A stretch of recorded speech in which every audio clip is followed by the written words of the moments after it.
Hey guys, what's going on? So in today's video, I'm going to show you all how to purge a hot water tank in your garage or home.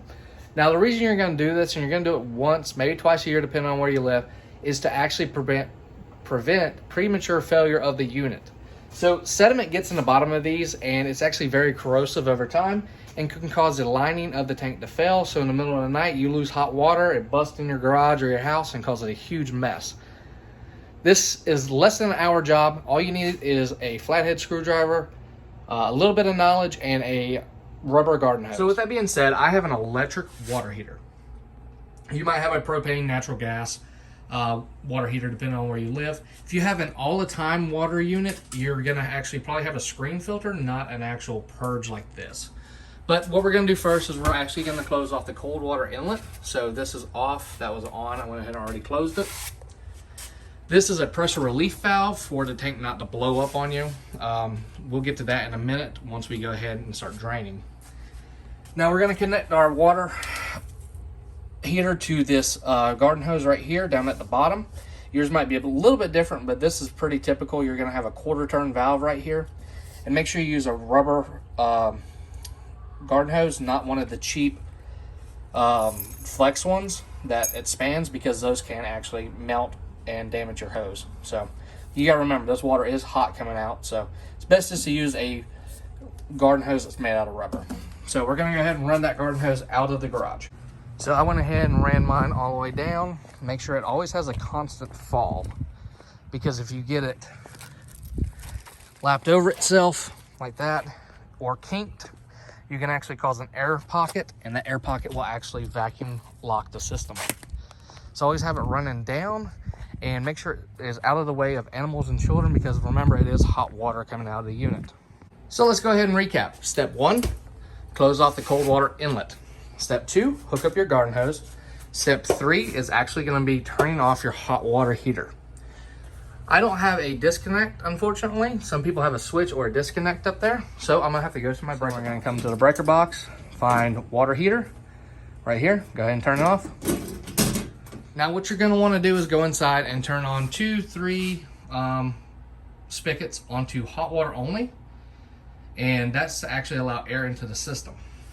So once you have those 2 or 3 spigots turned on inside on hot water only, you're going to notice that you're going to lose pressure and it's going to stop. Now we're going to come over here with a flathead screwdriver to the bottom and open this quarter turn valve to the open position. You're going to hear water start running. Now if you don't hear water start running, it's because you have a check ball on the inside of the hot water heater to prevent this. And what you're going to want to do, be very careful when you do this. You're going to pick up on here, and it's actually going to allow air to get into the tank and allow it to escape out there, because it's vacuum locked. So that's the reason why we open this, if it doesn't work opening the faucets inside. Now after we have opened the faucets inside and got the water draining, or the pressure valve, we're going to come down to see if it's flowing. Now I've already done this process, so mine's going to look like less water's coming out than yours. But right now I'm going to actually insert a clip of how the water looked coming out and all the sediment that came out with. Here's the final result of the sediment that came out of it. Looks like beach sand, but like I said, you don't want this stuff to stay in your tank. It will erode your tank over time.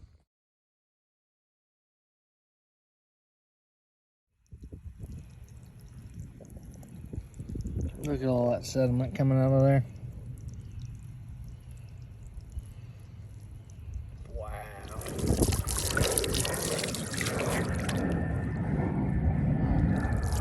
Kind of hard to see, but there's all kinds of stuff coming out of this tank. There we go.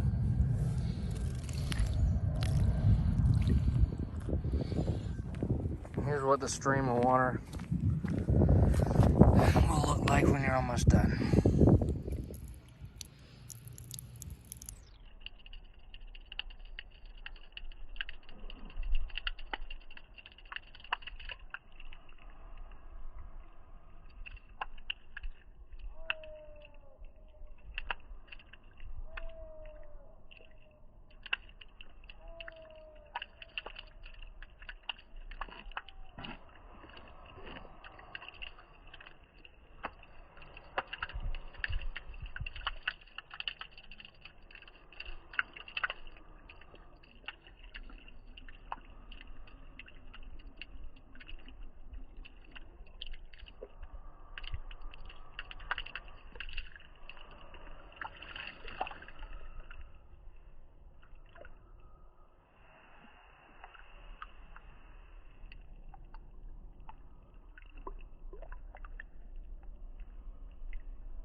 Now, once your water flow looks like that, we're gonna go back inside. This is gonna take about 15 to 20 minutes for your tank to purge down.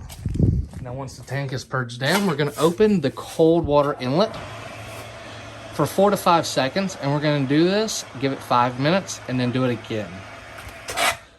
Close it off, wait your 5 minutes. In 5 minutes, let's go ahead and turn it on again.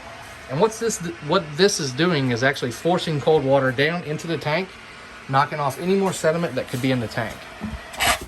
And this allows your tank to drain down one more time. There you have it, guys. Whoops, about fell. Your hot water tank has been purged of all of the crud at the bottom of it. So we're gonna go ahead and repeat this process in reverse. First thing we're gonna do is we're gonna go ahead and close off the pressure relief valve. Come down to the quarter turn valve. We're gonna turn that off as well. Then we're gonna open up the cold water inlet. And we're gonna come over here and flip the breaker back on. Go inside and make sure all your faucets have been turned off as well. All right, guys, thanks for watching this video. It takes anywhere from 30 minutes to an hour, depending on how big of a water tank you have, to actually purge fully, and depending on how bad the sediment is, for you to actually knock some of that stuff out by opening the cold water inlet. If you have any questions or comments, go ahead and leave them below. And if you're looking for more videos like this, make sure you hit that subscribe button.